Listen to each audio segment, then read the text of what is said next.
항상 기뻐하라고 말씀하신 주님, 항상 기뻐할 수밖에 없는 은혜를 우리에게 주셨으니 그 은혜를 기억하며 감사하며 오늘 하루도 평생 기뻐하며 살아가며 승리하는 우리 모든 성도들 되게 도와주옵소서. 오늘도 예배로 하루를 시작합니다. 우리의 예배를 받으시고 주님이 말씀하시고 무엇보다도 자격 없는 죄인을 세우셨으니 예수 그리스도께서 흘리신 보혈의 피의 권세와 은혜로 우리 주님이 사용하여 주옵소서. 일하실 주님을 기대하며 예수님의 이름으로 기도하옵나이다. 아멘. 오늘 은혜 받으실 하나님의 말씀은 사도행전 13장 13절에서 23절 말씀입니다. 사도행전 13장 13절에서 23절 말씀입니다. 성경을 찾아서 펼쳐보시길 바랍니다. 사도행전 13장 13절에서 23절 말씀입니다. 저는 여기서 여러분은 계신 곳에서 저와 함께 합독하여 읽겠습니다. 시작. 바울과 및 동행하는 사람들이 바보에서 배 타고 밤빌리아에 있는 버가에 이르니 요한은 저희에게서 떠나 예루살렘으로 돌아가고 저희는 버가로부터 지나 비시디 안디옥에 이르러 안식일에 회당에 들어가 앉으니라. 율법과 선지자의 글을 읽은 후에 회당장들이 사람을 보내어 물어 가로되 형제들아 만일 백성을 권할 말이 있거든 말하라 하니 바울이 일어나 손짓하며 말하되 이스라엘 사람들과 및 하나님을 경외하는 사람들아 들으라. 이 이스라엘 백성의 하나님이 우리 조상들을 택하시고 애굽 땅에서 나그네 된 그 백성을 높여 큰 권능으로 인도하여 내사 광야에서 약 40년간 저희 소행을 참으시고 가나안 땅 7족속을 멸하사 그 땅을 기업으로 주시고 약 450년간 그 후에 선지자 사무엘 때까지 사사를 주셨더니 그 후에 저희가 왕을 구하거늘 하나님이 베냐민 지파 사람 기스의 아들 사울을 40년간 주셨다가 패하시고 다윗을 왕으로 세우시고 증거하여 가라사대 내가 이새의 아들 다윗을 만나니 내 마음에 합한 사람이라 내 뜻을 다 이루게 하리라 하시더니 하나님이 약속하신 대로 이 사람의 씨에서 이스라엘을 위하여 구주를 세우셨으니 곧 예수라. 아멘. 네, 오늘 사도행전 13장 13절에서 23절 말씀을 중심으로 기쁨과 성령이 충만한 사람, 기쁨과 성령이 충만한 사람이라는 제목으로 사도행전 24번째 시간 하나님의 말씀 나누도록 하겠습니다. 신앙생활은 기쁨으로 해야 됩니다. 우리 주님이 항상 기뻐하라고 명령하셨기 때문입니다. 그러기 위해서 저와 여러분은 날마다 기도해서 성령이 충만함으로 주님이 주시는 기쁨을 가지고 기쁨으로 신앙생활하며 영적 생활에 승리하시기를 예수님의 이름으로 축복합니다. 오늘 예배 드리시고 이 말씀을 들으시는 여러분 안에는 기쁨이 있으십니까? 진짜 내 안에 기쁨을 가지고 계십니까? 참으로 영적인 이 생활을 하고 또 영적 싸움을 하는 사람 안에는 기쁨이 넘칠 수밖에 없습니다. 우리 주님이 주시는 기쁨을 가지고 영적 생활하고 또 영적인 싸움 가운데 승리하시기를 주님의 이름으로 축복합니다. 저와 여러분이 상황이나 이 형편과 상관없이 우리가 늘 기뻐할 수 있는 이유는 우리 안에 예수가 계시고 영생을 우리가 가졌기 때문입니다. 내 안에 계신 예수 그리고 내 안에 허락하신 영생, 이 은혜를 기억하며 어떠한 상황, 어떠한 형편에 처해 있을지라도 우리 주님과 함께 늘 기뻐하며 승리하시기를 바라겠습니다. 오늘 본문은 이 사도 바울의 1차 선교 여행 가운데 오늘은 사도 바울이 이 비시디아 안디옥이라는 지역에 가서 이 복음을 전하는 이야기입니다. 오늘 본문을 차례차례 좀 살펴보도록 하겠습니다. 13절입니다.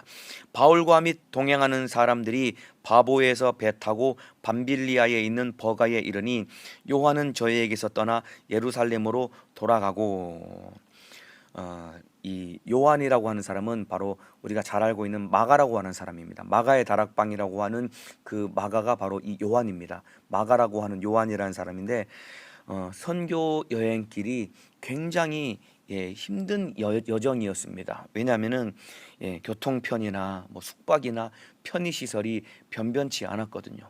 그러니까 배를 타고 이동하는 여정도 굉장히 험난했고, 그리고 육로를 통해 걸어가는 그 길도 굉장히 험악했고, 뭐 숙박 시설이나 편의 시설이 지금처럼 잘 되지 않았기 때문에 늘 힘겨운 여정 가운데 복음을 전할 수밖에 없었습니다. 뿐만 아니라 치안도 불안정했기 때문에 가다가 이 강도의 위험이나 이런 도적들의 위협이 항상 도사리고 있었기 때문에 늘 힘들고 어려운 길이 바로 이 당시 1세기의 선교 여행 길이었습니다.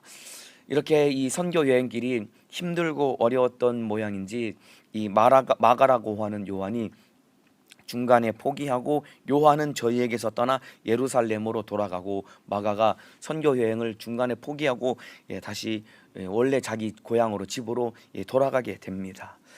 이때부터 이제 그 사도행전에 마가는 거의 다시 등장하지 않습니다. 마가복음 사도행전 15장에 마가 때문에 바나바와 바울이 한번 심하게 다투었다라는 내용 외에는 다시는 이 마가는 등장하지 않습니다. 왜냐하면 선교 여행 가운데 포기하고 떠났기 때문입니다. 그렇다면은 여러분, 하나님께서 마가를 버리셨을까요? 중간에 힘들어가지고 선교 여행을 포기하고 집으로 돌아간 이 마가, 하나님이 마가를 포기하고 버리셨을까요? 그렇지 않습니다.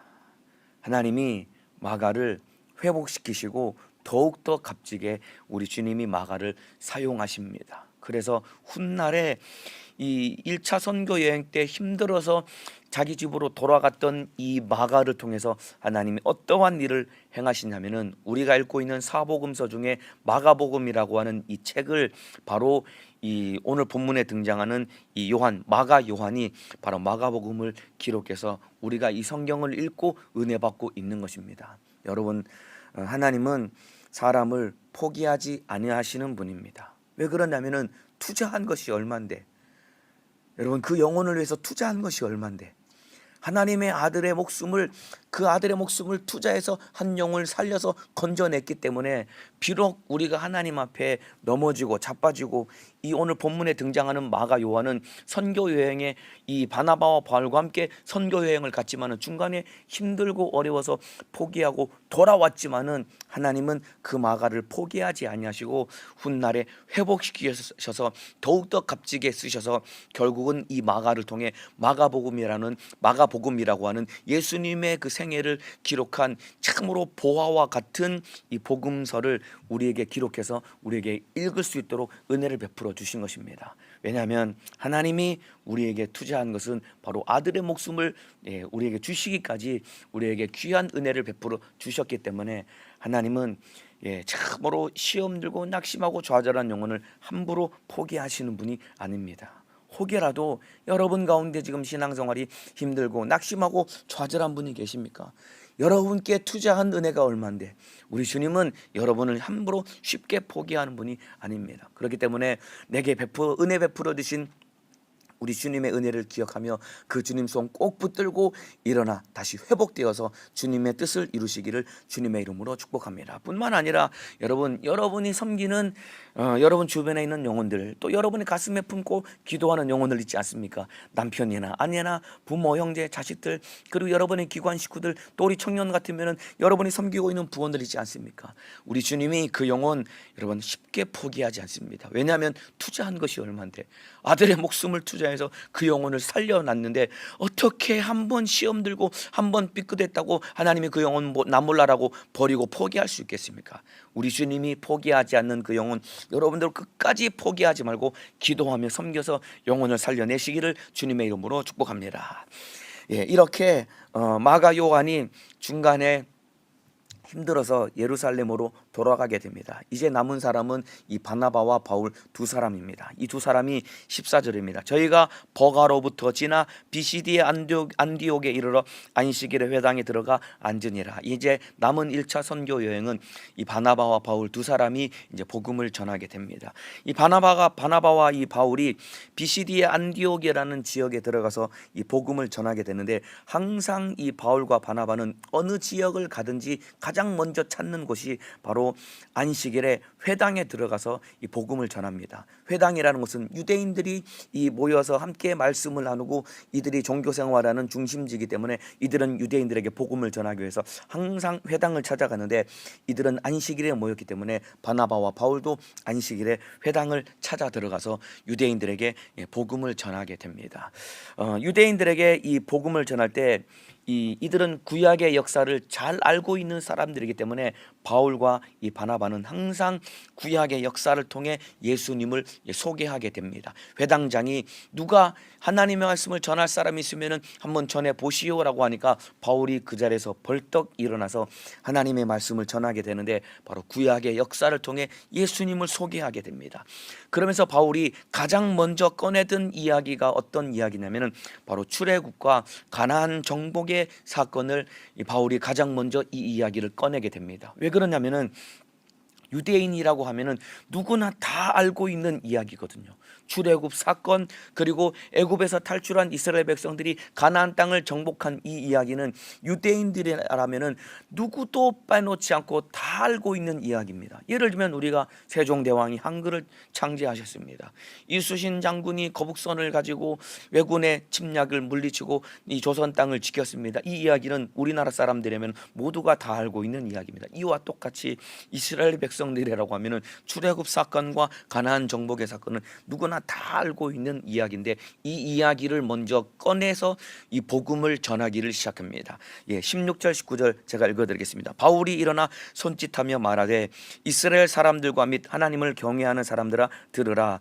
이 이스라엘 백성의 하나님이 우리 조상들을 택하시고 애굽 땅에서 나그네된 그 백성을 높여 큰 권능으로 인도하여 내사, 출애굽 사건을 말하고 있는 겁니다. 자, 계속해서 읽겠습니다. 광야에서 약 40년간 저희 소행을 참으시고 가나안 땅 7족속을 멸하사 그 땅을 기업으로 주시고 약 450년간, 보세요. 이 바울이 출애굽 사건과 그리고 이 가나안 정복에 대한 이야기를 말하고 있는데, 여러분, 이 구약의 출애굽 사건은 말이죠, 이게 무엇을 보여주는 사건이냐면은 바로 우리의 구원이 무엇인지를 보여주는 사건이 바로 출애굽 사건입니다. 이스라엘 백성들이 애굽에서 출애굽한 이 사건은 바로 구원이 무엇인지를 정확하게 보여주신 것인데, 여러분, 바로와 애굽의 압제에서 하나님의 은혜로 이스라엘 백성들이 애굽에서 탈출해 나온 것입니다. 여러분, 이와 똑같이 죄와 사망과 악한 영의 결박에서 하나님의 은혜로 탈출한 것이 바로 우리가 받은 구원인 것입니다. 이 똑같은 겁니다. 바로와 애굽의 압제에서 하나님의 은혜로 탈출해 나온 것과 똑같이 바로 죄와 사망과 악한 영의 결박에서 하나님의 전적인 은혜로 우리가 탈출해 나온 것이, 우리가 탈출한 것이 바로 우리가 받은 구원의 은혜인 것입니다. 그래서 이 구원이 무엇인지를 설명하기 위해서 바울이 가장 먼저 꺼내든 이야기가 바로 이 출애굽 사건의 이야기를 가장 먼저 꺼내든 겁니다. 그러면서 계속해서 이제 구약의 역사를 쭉 설명해 나가는데, 사사 시대와 그리고 사무엘, 그리고 이 사울 왕 시대를 지나서 이제 다윗 왕에 대해서 이 바울이 쭉 설명을 합니다. 그러면서 이 다윗 왕을 통해서 다윗의 후손인 바로 예수를 소개하는데, 바로 이 예수가 우리의 구원을 완성하신 분이시다라고 사도 바울이 이 회당에 모인 유대인들을 향해서 예수가 다윗을 통해 오신 우리의 구세주다라고 바울이 정확하게 하나님의 말씀을 전하고 있습니다. 이 내용이 22절 23절입니다. 제가 읽어드리겠습니다. 다윗을 왕으로 세우시고 증거하여 가라사대 내가 이새의 아들 다윗을 만나니 내 마음에 합한 사람이라 내 뜻을 다 이루게 하리라 하시더니, 하나님의 약속대로 이 사람의 씨에서 이스라엘을 위하여 구주를 세우셨으니 곧 예수라. 이와 같이 하나님께서 구약의 이 말씀대로 이 다윗 왕도 이스라엘 백성들이라면 모두가 다 알고 있는 사람이고, 모든 사람들이 다윗 왕 하면은 참으로 이 뿌듯한 마음을 가지고, 우리가 세종대왕을 생각하면은 너무나 훌륭한 성군이다라고 생각하는 것 이상으로 이들이 다윗 왕 하면은 정말로 이 참으로 우러러 볼 만큼 하나님이 세우신 탁월한 이 성군이고 훌륭한 왕이었는데, 너희가 그토록 이 우러러보는 그 다윗 왕을 통해서 우리의 구세주인 예수가 나셨다라고 다 이 예수 그리스도를 소개하고 있는 것입니다. 자, 그런데 여기서 보면은 우리가 잘 알고 있는 아주 유명한, 우리가 외우고 있고 잘 알고 있는 유명한 성경 구절, 이 바울이 말하고 있습니다. 22절에 이런 말씀이죠. 내가 이새의 아들 다윗을 만나니 내 마음에 합한 사람이라 내 뜻을 다 이루게 하리라. 이게 구약 성경을 인용한 것 같지만은 이 다윗이 이 기름 부음 받은 사건을 이 바울이 재해석한 표현입니다. 내가 이새의 아들 다윗을 만나니 내 마음에 합한 사람이라 내 뜻을 다 이루게 하리라. 이 구절은 구약 성경 아무리 찾아도 이 구절은 없습니다. 그러니까 사무엘상과 그리고 시편에 기록된 이 다윗에 대한 이야기, 다윗이 기름 부음 받을 때 하나님이 가졌던 그 마음을 다윗이, 이 바울이 재해석해서 표현한 성경 구절이 바로 이 말씀입니다. 그래서 여러분, 이 바울이 구약에 능통한 사람이었는데 구약에 능통한 이 바울이 다윗 왕이라는 사람을 생각했을 때 어떤 사람이었냐면 다윗이야말로 하나님의 마음에 합한 사람이었다. 그래서 하나님이 그 다윗을 통해서 하나님의 뜻을 다 이루겠다고 약속을 하셨는데 바로 그 다윗을 통해서 하나님이 이루신 뜻이 무엇이냐면은 바로 하나님의 아들 예수 그리스도를 보내셔서 인류를 구원하시는 일인데 바로 다윗을 통해 예수가 오셨고 그 예수가 우리의 구세주이고 그 예수를 믿을 때 너희가 구원을 받는 것이다 라고 이렇게 바울이 다윗 왕을 통해서 또 거슬러 올라가 출애굽 역사를 통해서 다윗 왕까지 거슬러 내려오면서 그 예수가 바로 너희를 구원한 예수 그리스도야, 너희가 이 예수를 믿어야 돼 라고 애타는 마음으로 복음을 전하고 있는 것입니다. 이와 같이 다윗이 이 바울이 이 유대인들을 모아놓고 복음을 전할 때 이 구약 역사를 쭉 설명해 가면서 예수가 오실 수밖에 없는 이유, 예수가 왜 오셨는지, 예수가 어떻게 오셨는지 구약 성경을 통해서 정확하게 하나님의 말씀을 전하고 있는 것입니다. 자, 그런데 여러분 보세요. 여기서 이 바울이 다윗이라는 사람에 대해서 내가 이새의 아들 다윗을 만나니 내 마음이 합한 사람이라 내 뜻을 다 이루게 하리라. 이것은 바울이 다윗이라는 사람을 생각했을 때 하나님이 다윗을 향해서 이러한 마음을 가졌겠구나, 하나님과 마음이 합한 사람이었구나, 그래서 하나님의 뜻을 이루었구나 라고 바울이 다윗을 생각할 때 자기 마음속에서 터져나온 이 고백과 같은 이야기를 했는데 여러분, 놀랍게도 사실 이 이야기는, 이 표현은 사실은 바울이 자기 스스로를 향한 고백과 같은 겁니다. 여러분, 내가 이새의 아들 다윗을 만나니 내 마음에 합한 사람이라 내 뜻을 다 이루게 하리라. 이 표현은 사실 사도 바울에게도 정확히 이 적용이 되는 표현입니다. 바꿔볼까요? 내가 바울을 만나니 내 마음에 합한 사람이라 내 뜻을 다 이루게 하리라. 여러분, 이 바울이라는 사람도 이 표현에 딱 적합하고 걸맞는 사람이었거든요. 왜냐하면 여러분, 바울이야말로 하나님의 마음을 가진 사람이었거든요. 예, 우리 하나님이 이 바울의 표현대로 내가 이새의 아들 다윗을 만나니 내 마음에 합한 사람이다 라고 말한 것처럼 이 다윗이라는 사람의 마음 속에는 하나님의 마음을 가지고 있었거든요. 이 다윗이라는 사람의 마음 속에 하나님의 마음을 가졌기 때문에 하나님이 그를 바라볼 때 내 마음에 합한 사람이다라고 하나님께서 다윗을 향해서 이 말씀하신 것과 똑같이 여러분, 바울 안에도 하나님의 마음을 가지고 있었거든요. 그래서 여러분, 이 바울이 주님의 마음을 가지고 영혼을 뜨겁게 사랑하고 참으로 복음 증거를 위해 살았다 이 말입니다. 다윗이 하나님의 마음을 가지고 하나님과 마음이 합한 사람이었기 때문에 그를 통해서 이스라엘을 통치하고 치리하게 하시고 그를 통해서 예수 그리스도가 오실 길을 예비하게 하셔서 그를 통해서 오신 예수가 인류를 구원하게 하신 것과 똑같이 바울 안에도 주님의 마음을 가지고 있었기 때문에 하나님이 그를 통해 하나님의 뜻을 이루시고 그를 통해 복음을 전케 하셔서 수많은 영혼을 살리는 하나님의 뜻을 이루신 것이다 이 말입니다. 그래서 고린도전서 2장 16절에 바울의 고백입니다. 누가 주의 마음을 알아서 주를 가르치겠느냐? 그러나 우리가 그리스도의 마음을 가졌느니라. 바울이 스스로 고린도 교회를 향해서 고백한 표현입니다. 내가 예수 그리스도의 마음을 가졌다라고 고백하고 표현한 겁니다. 이마만큼 바울 안에는 예수님의 마음을 가졌던 것입니다. 바꿔 말하면은 바울이야말로 하나님의 마음에 합한 사람이었거든요.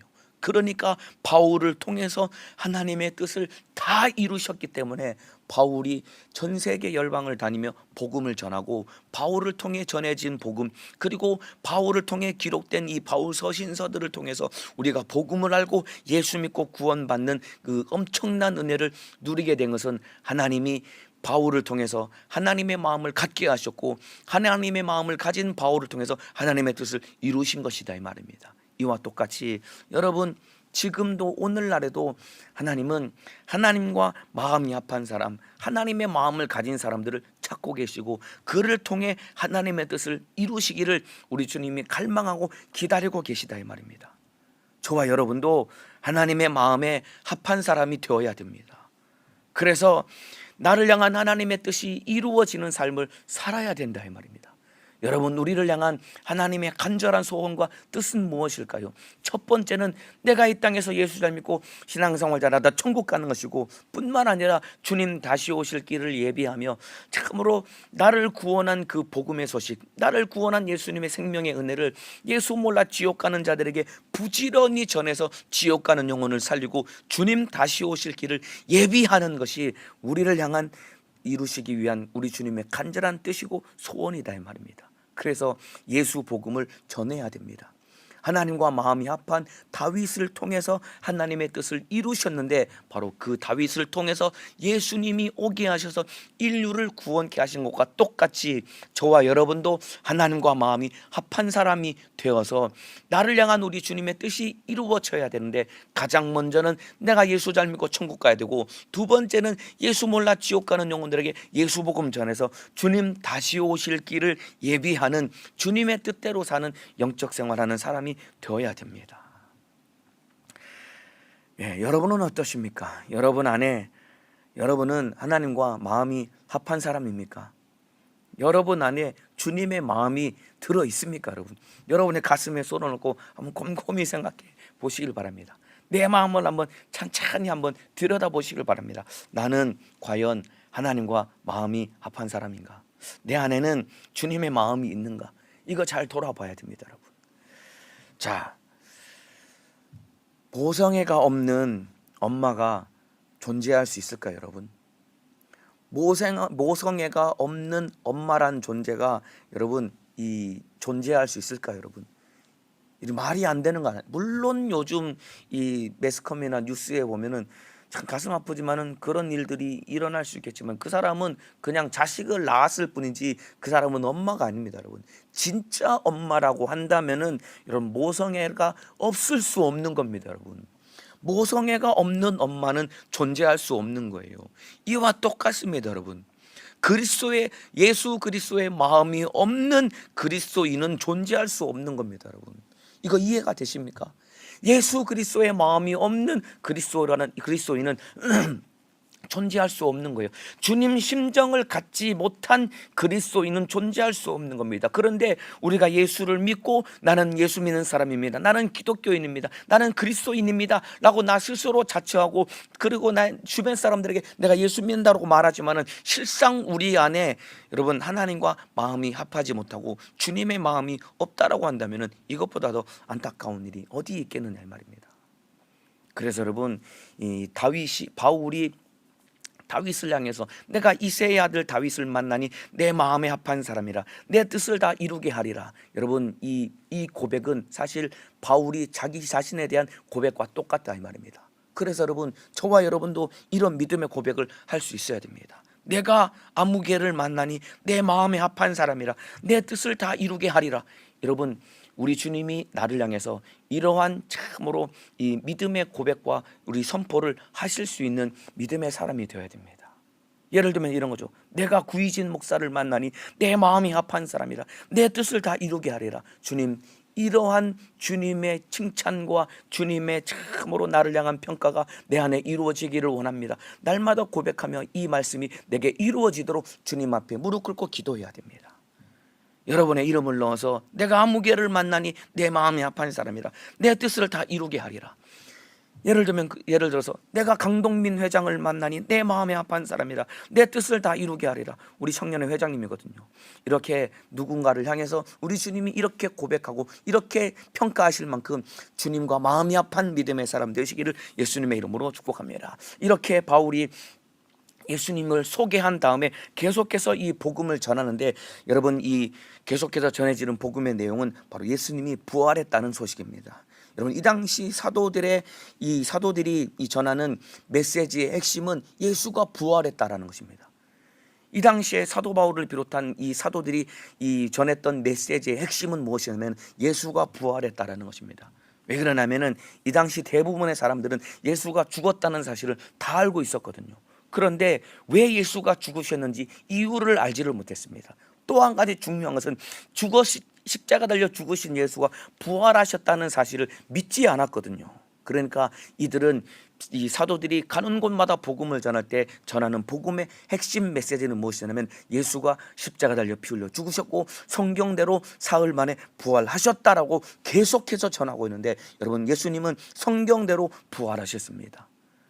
이 말씀이 어디에 기록되냐면은 예수가 부활하셨다는 것은, 여러분, 다윗 왕을 통해서 하나님께서 예수가 부활하실 것을 정확하게 예언하고 있는데, 이 내용이 오늘 본문 사도행전 13장 34절에서 39절에 나옵니다. 제가 읽어드리겠습니다.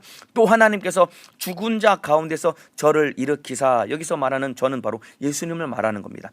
다시 썩음을 당치 않게 하실 것을 가르쳐 가라사대 내가 다윗의 거룩하고 미쁜 은사를 너희에게 주리라 하셨으니, 그러므로 또 다른 편에 일렀으되 주의 거룩한 자로 썩음을 당치 않게 하시리라 하셨느니라. 다윗은 당시 하나님의 뜻을 쫓아 섬기다가 잠들어 그 조상들과 함께 묻혀 썩음을 당하였으되 하나님이 살리신 이는 썩음을 당하지 아니하였나니, 그러므로 형제들아 너희의 알 것은 이 사람을 힘입어 죄사함을 너희에게 전하는 것이며, 또 모세의 율법으로 너희가 의롭다 하심을 얻지 못하던 모든 일에도 이 사람을 힘입어 믿는 자마다 의롭다 하심을 얻는 이것이니라. 여러분, 35절에 주의 거룩한 자로 썩음을 당치 않게 하시리라, 이 내용은 시편 16편 16절을 인용한 말씀인데, 여러분, 다윗이 주의 거룩한 자로 썩음을 당치 않게 하시리라고 고백을 했는데, 여러분, 고백한 다윗은 죽어서 결국은 썩어서 없어졌거든요. 그렇다면은 이 고백은 무엇이냐면은 다윗 자신에 대한 이 예언이 아니라 바로 예수 그리스도에 대한 예언의 내용입니다. 다윗이 주의 거룩한 자로 썩음을 당치 않게 하옵소서라고 고백하고 예언했는데, 이 예언한 다윗은 죽어서 썩어 없어졌다 이 말입니다. 다윗뿐만 아니라 모든 사람들이 다 죽어서 썩어 없어졌는데, 이 예언의 말씀이 누군가에게는 이루어져야 하는데 바로 누구에게 이루어졌냐면 바로 예수님에게 이루어졌다라고 이 바울이 구약 성경을 인용해서 예수님의 부활을 논중하고 전하고 있는 것입니다. 그래서 예언의 말씀대로 예수님이 죽으셨으나 썩음을 당치 않고 부활하셨다라고 말하고 있는 것입니다. 그래서 너희가 믿는 그 구약 성경 그대로, 너희가 다윗의 시편을 믿지 않느냐, 너희가 믿는 구약 성경 그대로 예수가 부활하셨다, 부활하신 예수를 믿음으로 너희도 죄사함 받고 의롭다 하심을 얻고 영생을 얻어라, 예수가 바로 우리의 구세주다라고 다윗이 애타는 마음으로 이스라엘 백성들에게 복음을 전하고 있는 것입니다. 이 내용이 바로 이 당시 사도들이 전하는 메시지의 핵심 내용인 것입니다. 여러분, 이 내용은 바울만 이 시편 16편 16절 10절 내용을 인용해서 이 예수님의 부활을 증거한 것뿐만 아니라, 여러분, 베드로도 이미 우리가 나누었던 사도행전 2장에 베드로도 여러분 사도행전 2장에서 시편 16편 10절 말씀을 인용해서 예수가 부활하셨다라고 여러분 담대하게 예수님의 부활하심을 전한 것입니다. 왜냐하면 주의 거룩한 자로 썩음을 당치 않게 하시리라. 이 내용은 이 당시에 성경을 연구하고 관심 있는 사람들은 모두가 다 이 내용에 대해서 다 관심을 가졌고, 이 내용은 바로 메시아를 통해 이루어질 말씀이다라고 다 알고 여러분 깊이 묵상하고 있던 내용인데, 이 내용이 예수님에게 이루어진 거야라고 여러분 담대하게 말씀을 전하며 예수님의 부활하셨음을 전하고 있는 것입니다. 자, 이렇게 바울이 말이죠, 예수님의 부활하심에 대한 이 복음을 전할 때 여러분 돌아오는 반응이 두 가지가 있었습니다. 예수가 확실하게 부활하셨다라고 이 복음을 전할 때 돌아오는 반응은 두 가지 반응이 있었습니다. 첫 번째는 무엇이냐면 기쁨으로 받아들이고 구원을 얻는 자가 있었고, 반면에 이 예수님의 부활에 대한 복음을 전했을 때 또 한편에 이 반응은 무엇이냐면 아주 격하게 거부하고 대적하는 자들이 있었던 것입니다. 이와 똑같 오늘날에도 마찬가지입니다. 복음을 전하면은 여러분 기쁨으로 받아들이고 구원을 얻는 자가 있습니다. 또 반면에 격하게 이 거부하고 대적하고 막 욕하고 삿대질하고 손가락질하는 사람들은 얼마든지 있습니다. 이 당시에도 예수님의 부활에 대한 이 복음을 전할 때, 바울이 전할 때 돌아오는 이런 두 가지 반응이 있었다 이 말입니다. 사도행전 13장의 이 내용을 여러분 나중에 한번 읽어보시면 복음을 들은 온 성이 하나님의 말씀을 듣고 영생을 얻었다라고 기록하고 있습니다. 그런데 일부 유대인들이 이 경건한 귀부인들과 성내에 있는 유력자들을 선동해가지고 바울과 바나바를 핍박하며 쫓아냈다라고 기록하고 있습니다. 똑같이 복음을 들었는데 누군가는 이 복음을 듣고 영생을 얻는 자가 있는 반면에 누군가는 대적하는 자가 있었다 이 말입니다. 그러면서 여러분 사도 바울이 이러한 일이 일어날 것을 미리 알고 사도행전 13장 40절에 여러분 복음을 거부하고 이 대적하는 자가 있음을 또 구약 성경을 인용해서 미리 경고를 합니다. 제가 읽어드리겠습니다. 사도행전 13장 40절입니다. 이 내용은 하박국 1장 5절 말씀을 구약 성경을 인용해서 내가 너희에게 복음을 전하는데 너희 중에 구원받을 자도 있지만은 너희 가운데 분명히 대적하고 받아들이지 않을 자가 있는데 하나님이 구약 성경에 미리 말씀하셨으니까 너희가 대적하지 말고 제발 좀 받아들여라라고 바울이 애타는 마음으로 미리 경고하고 있는데 제가 읽어드리겠습니다. 그런즉 너희는 선지자들로 말씀하신 것이 너에게 미칠까 삼가라. 선지자들로 말씀하신 것이 너에게 미칠까 삼가고 조심하라라고 사도 바울이 말하면서 하박국서 1장 5절 말씀을 인용합니다. 41절입니다. 일렀을 때 보라 멸시하는 사람들아 너희는 놀라고 망하라. 내가 너희 때를 당하여 한 일을 행할 것이니 사람이 너희에게 이를지라도 도무지 믿지 못할 일이라 하였느니라 아니라. 이와 같이 너희는 놀라고 망하라. 이렇게 너희가 복음을 받아들이지 않은 너희는 망할 것이야 라고 사도 바울이 엄중하게 경고하면서 간곡하게 너에게 부탁하노니 선지자들로 말씀하신 것이 복음을 받아들이지 않을 것이다 라고 말씀하시며 망할 것이다 라고 말씀하신 그 구약의 예언이 너에게 미칠까 삼가고 조심하라 라고 사도 바울이 애타게 이야기했는데 여러분 안타깝게도 이들이 복음을 받아들이지 않고 복음을 배타하게 됩니다. 여러분 성경에는 말이죠 우리에게 영생과 복을 주실 것을 약속한 내용도 있지만은 말이죠 성경 안에는 우리에게 심판과 저주도 있음을 경고하고 있습니다. 여러분 성경 안에는 우리에게 생명과 복을 주실 것에 대한 약속도 들어있지만은 뿐만 아니라 하나님의 말씀을 떠나게 되면은 너에게 심판과 저주가 있을 것이다라고 엄중하게 경고하는 말씀이 같이 들어있다 이 말입니다. 그래서 여러분 저와 여러분이 하나님의 말씀을 들을 때 그 말씀 안에 있는 생명과 복을 받아 누리는 믿음의 사람이 되어야지 그 말씀을 배태하고 거절해가지고 여러분 심판과 저주로 망하는 자가 되어서는 절대로 안 된다 이 말입니다. 교회 안에도 보면은 두 부류의 사람이 존재하지요. 하나님의 말씀을 전합니다. 말씀 안에서 이 신앙생활 잘하고 권면합니다. 우리 기도하자. 이렇게 우리가 같이 충성하자. 지금 이런 일을 해야 되는데 우리가 같이 마음을 모아서 이 일을 같이 행하자. 우리 기도하자. 충성하자. 전도하자. 같이 주를 위해 살자. 주님 뜻대로 살자라고 말을 하지요. 그러면은 한편에 있는 사람들을 이렇게 반응합니다. 좋아요. 우리 합시다. 그 일 합시다. 같이 해서 우리 주님 뜻 이룹시다. 영혼 살립시다. 영혼의 때를 위해 삽시다 라고 기쁨으로 순종하는 사람이 있는 반면에 또 한편에 있는 사람들은 왜 또 자꾸 이런 일을 시키는 거야. 안 그래도 힘들어 죽겠는데 너무 짜증나네. 왜 자꾸 저런 일을 시키는 거야. 이런 반응을 보이는 사람들이 있다 이 말입니다. 여러분은 어떤 사람입니까? 여러분은 어떤 사람입니까? 하나님의 말씀 안에서 하나님의 이 성경 말씀이 우리에게 주님 뜻대로 살라고 계속해서 우리에게 요구하시고 말씀하고 계신다 이 말입니다. 그렇다면 그 말씀 안에서 우리 주님이 주시고자 하는 영생과 축복이 우리 안에 이루어져야지 그 말씀을 불순종하고 떠나서 심판과 저주로 이루어져서는 안 된다 이 말입니다. 이게 교회 안에서 날마다 이루어지고 있는 일 아닙니까? 오늘을 살고 있는 우리 안에서도 내 안에서 이것이 막 손바닥 뒤집듯이 날마다 이루어지는 건 아닙니까? 기분 좋을 때는 뭐 하자라고 하면은 기분 좋아서 좋습니다 합시다라고 하지만은 내가 조금 기분 나쁘고 언짢으면은 왜 자꾸 이런 일을 시키는 거야? 왜 부담스럽게 이렇게 요구하는 거야? 이런 마음을 갖는 것 아닙니까? 여러분, 하나님의 말씀은 우리가 순종하라고 주신 말씀이시지 내 상황과 형편이 안 된다고 참으로 이 불평불만하고 그렇게 하나님의 말씀을 벗어나서는 안 된다 이 말입니다. 주님이 우리에게 무슨 말씀을 하시더라도 기쁨으로 순종할 수 있는 믿음의 사람 되시기를 예수님의 이름으로 축복합니다. 그래서 오늘 제목과 같이 기쁨과 성령이 충만한 사람이 되어서 주님이 나에게 무엇을 명령하실지라도 기쁨으로 순종하는 믿음의 사람 되시기를 예수님의 이름으로 축복합니다. 여러분, 하나님의 말씀이 나에게 생명과 복으로 이루어져야지 사망과 저주로 이루어져서는 안 되는 거예요. 신명기 30장 19절 20절 말씀 제가 읽어드리겠습니다. 신명기 30장 19절 20절 말씀은 모세오경 전체를 통틀어서 딱 한마디로 요약한 구절이 바로 신명기 30장 19절에서 20절 말씀입니다.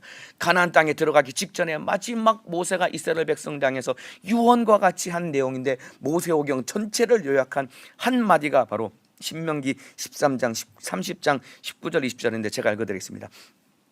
내가 오늘날 천지를 불러서 너희에게 증거를 삼노라. 내가 생명과 사망과 복과 저주를 내 앞에 두었은즉 너와 내 자손이 살기 위하여 생명을 택하고 내 하나님 여호와를 사랑하고 그 말씀을 순종하며 또 그에게 부종하라. 그는 내 생명이시요 내 장수시니 여호와께서 내 열조 아브라함과 이삭과 야곱에게 주리라고 맹세하신 땅에 네가 거하리라.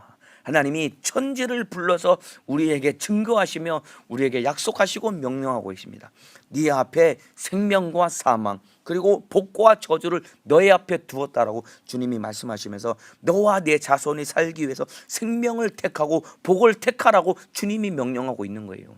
이와 똑같습니다. 똑같은 하나님의 말씀이 내 귀에 들려질 때 그 말씀을 받아들여서 말씀이 나에게 생명과 복이 되어야지 그 말씀을 배타고 거절해서 오늘 본문에 나오는 여러분 유대인들과 같이 사도 바울이 부활을 전했는데 격하게 거부하고 대적해서 망하는 자와 같이 하나님이 나에게 말씀하시는 그 말씀을 듣고 내가 거절하고 불순종해서 망하는 자가 되어서는 안 된다 이 말입니다. 너희 앞에 생명과 사망 복과 저주를 오늘 살고 있는 우리 앞에 두었다고 합니다. 그러면은 오늘 하루 우리가 평생을 살아갈 때 생명을 택해야지요. 복을 택해야지요. 그 생명과 복은 하나님의 말씀에 순종할 때 그 생명과 복은 우리 안에 다 부어 주시는 것입니다. 오늘 하루 평생을 살아갈 때 생명과 복을 택하며 주님 뜻대로 살아가시기를 예수님의 이름으로 축복합니다. 이와 같이 그들에게 영원한 생명을 주려고 예수님의 부활을 전했는데 유대인들이 격하게 거부하고 이 성내에 있는 이 경건한 유대인들과 유력한 사람들을 선동해서 바울과 바나바를 막 죽이려고 핍박하고 쫓아냅니다. 이때 이 두 사람이 51절 52절 마지막 읽어드리고 마치겠습니다. 두 사람이 저희를 향하여 발에 티끌을 떨어버리고 이고니온으로 가거늘 제자들은 기쁨과 성령이 충만하니라. 핍박을 당하고 쫓겨나는데 마지막 52절에 제자들은 기쁨과 성령이 충만하니라 기록되어 있습니다. 여러분, 이 바울과 바나바는 기쁨과 성령이 충만한 사람이었습니다. 이들이 왜 기뻐하고 성령이 충만할 수 있었냐면은 복음이 전해져서 기뻐할 수 있었던 거예요. 막 복음이 전해져서 영혼이 살아났기 때문에 이들은 막 기뻐할 수 있었던 것입니다. 뿐만 아니라 이들이 또 기뻐할 수 있었던 이유는 무엇이냐면은 주와 복음을 위해 핍박을 받아서 또 기뻐했던 거예요. 여러분, 보통 막 핍박을 받고 막 이 격하게 거부를 당하고 핍박을 당하고 막 쫓겨나게 되면은 마음이 힘들어지는 것 아닙니까? 근데 이들은 힘들어했던 것이 아니라 오히려 주와 복음을 위해 핍박을 받았기 때문에 더 기뻐할 수 있었던 것입니다. 왜냐하면 주와 함께 고난받고 주와 함께 핍박을 당할 때 주님과 함께 영광을 누리고 주님이 상을 주시겠다고 약속하셨기 때문에 이들은 복음이 전해지면은 복음이 전해지는 대로 기뻐했고 또한 복음을 전했지만은 거부하고 핍박할 때 핍박을 당하는 것 때문에 기뻐할 수 있었던 것입니다. 한마디로 말하면은 이 바울과 바나바는 항상 기뻐하는 사람들이었습니다. 이러한 사람이야말로 여러분 어느 누구도 무엇으로도 당할 수 없는 사람들입니다. 복음이 전해져서 기뻐했고 또 핍박을 당해서 기뻐했고 이거 누가 당합니까 여러분? 세상이 감당할 수 없는 사람입니다. 그래서 바울이 데살로니가전서 5장 16절에 항상 기뻐하라고 명령한 거예요. 여러분, 우리가 잘 되고 형통할 때 기뻐할 수 있죠. 그뿐만 아니라 안 되고 힘들고 어려워도 기뻐할 수 있어야 되는 겁니다. 여러분, 빌립보서 4장 4절에도 주 안에서 항상 기뻐하라. 내가 다시 말하노니 기뻐하라는 거예요. 항상 기뻐하라는 겁니다. 상황이 좋고 형통하고 내 마음에 맞으면 기뻐하고, 상황이 좋지 않고 형편이 어려워지면 짜증내고 불평불만하는 게 아닙니다. 여러분, 어떠한 상황, 어떠한 형편에 처할지라도 항상 기뻐할 수 있는 이유는 왜 그러냐면은 처음에 말씀드린 것처럼 우리 안에 예수가 있고 영생이 있기 때문에, 그리고 이 땅에서 주님과 함께 가는 그 길, 어떠한 고난과 어떠한 핍박과 어떠한 고통이 있을지라도 주님과 같이 가는 길이기 때문에 그 길은 단 한 걸음도 의미 없는 발걸음은 없는 것이고, 주님과 함께 하기 때문에 주님이 모든 새 삶을 받으시기 때문에 우리는 항상 기뻐할 수 있는 것이다 이 말입니다. 그래서 어디를 가서 누구를 만나 무엇을 할지라도 기쁨과 성령이 충만한 사람이 되어야 됩니다. 이 사람 세상이 감당할 수 없는 거예요. 이 사람 악한 마귀역사가 넘어뜨리고 잡아뜨릴 수 없다 이 말입니다. 항상 기뻐하는데 어떻게 마귀역사가 넘어뜨리겠습니까? 복음이 전해서 잘 돼도 기뻐하고 안 되고 쫄딱 망해도 기뻐하는데 무슨 수로 이 사람의 믿음을 흔들어 수 있겠느냐 이 말입니다. 건강하고 신앙생활 잘할 수 있어도 기뻐할 수 있고, 병들어서 다 죽게 되어도 내 안에, 비록 육신은 병들어서 힘들어도 내 안에 예수가 있고 천국과 영생이기 때문에 나는 이제 비록 병들어서 힘들고 어려웠지만 이 육신의 장막을 벗는 순간 천국에서 영생을 얻을 수 있게 되었다는 소망을 가지고 기뻐할 수 있다면 누가 이 사람의 믿음을 흔들 수 있겠느냐 말입니다. 이와 똑같이 이 제자들은 기쁨과 성령이 충만하니라. 쫓겨나면서 가졌던 감정입니다. 핍박을 받고 쫓겨나면서 가졌던 감정이 기쁨과 성령이 충만했다는 것입니다. 저와 여러분, 오늘 하루 어떠한 상황에서 누구를 만나 무엇을 할지라도 기쁨과 성령이 충만한 사람 되시기를 예수님의 이름으로 축복합니다. 여러분, 마지막 스바냐 3장 17절 말씀을 읽어드리고 마지막 마치겠습니다. 너의 하나님 여호와가 너의 가운데 계시니 그는 구원을 베푸실 전능자라. 그가 너로 인하여 기쁨을 이기지 못하여 하시며 너를 잠잠히 사랑하시며 너로 인하여 즐거이 부르며 기뻐하시리라 하리라. 여러분, 하나님이 나 때문에 기쁘다고 말씀하고 계십니다. 여러분, 여기서 그가 너로 인하여 기쁨을 이기지 못하여, 여러분, 하나님이 나를 바라보실 때 막 기쁨을 주체할 수 없을 만큼 나를 바라보실 때 기뻐하신다라고 기록하고 있습니다. 그렇다면은 저와 여러분도 예수 때문에 기뻐할 수 있어야 됩니다. 여러분, 그가 너로 인하여 기쁨을 이기지 못하여 하시며, 하나님이 저와 여러분을 바라보실 때 막 기쁜 마음을 주체할 수 없다라는 거예요. 저와 여러분도 예수님 때문에 기뻐하며 하루 승리하는 복된 믿음의 삶을 살아가시기를 예수님의 이름으로 축복합니다. 바울과 같이, 다윗과 같이 내가 이새의 아들 다윗을 만나니, 내가 아무개를 만나니 내 마음에 합한 사람이라. 내 뜻을 다 이루게 하리라. 이런 하나님의 말씀이 오늘 하루도 평생에 여러분의 이루어지시기를 예수님의 이름으로 축복합니다. 기도합니다. 아픈 사람은 아픈 것에, 문제가 있는 사람은 가슴에 손을 얹겠습니다. 주님, 주님의 마음을 주셔서 주님과 마음이 합한 사람이 되게 도와주셔서 나를 향한 하나님의 뜻이 온전히 이루어지게 도와주옵소서. 바나바와 바울이 핍박을 당하면서도 기쁨과 성령이 충만하여서 누구도 감당할 수 없는 믿음의 사람이 된 것처럼 오늘 하루 내가 살아갈 때 나도 기쁨과 성령이 충만하여서 누구도 감당할 수 없는 믿음의 사람 되게 도와주옵소서. 그러나 악한 원수는 주님의 마음을 갖지 못하게 만들고 주님과 뜻을 합하지 못하게 만들고 주님 뜻을 이루지 못하게 만들고 기뻐하지 못하게 만들고 성령 충만하지 못하게 만듭니다. 이 원수는 떠나가게 도와주옵소서. 나사렛 예수님의 이름으로 명하노니 주님 마음 갖지 못하게 만들고 주님 뜻을 이루지 못하게 만들고 기뻐하지 못하게 만들고 병들게 만들고 저주받게 만들고 가난하게 만드는 이 못된 원수 귀신 질병아, 예수님의 이름으로 명하노니 떠나갈지어다. 예수님의 이름으로 명하노니 떠나갈지어다. 나간 귀신은 다시는 들어오지 못하도록 예수님의 이름의 권세로 지켜 보존해 주시고 우리 성도를 오늘 하루도 승리하게 하시고 특별히 한 사람도 코로나 바이러스에 감염되지 않게 도와주옵소서. 오늘도 주의 사들을 주님 심정구리 영역적으로 영육간의 강건함으로 사용하여 주옵소서. 두 손 높이 들고 주여 삼창하고 기도하시겠습니다. 주여, 주여,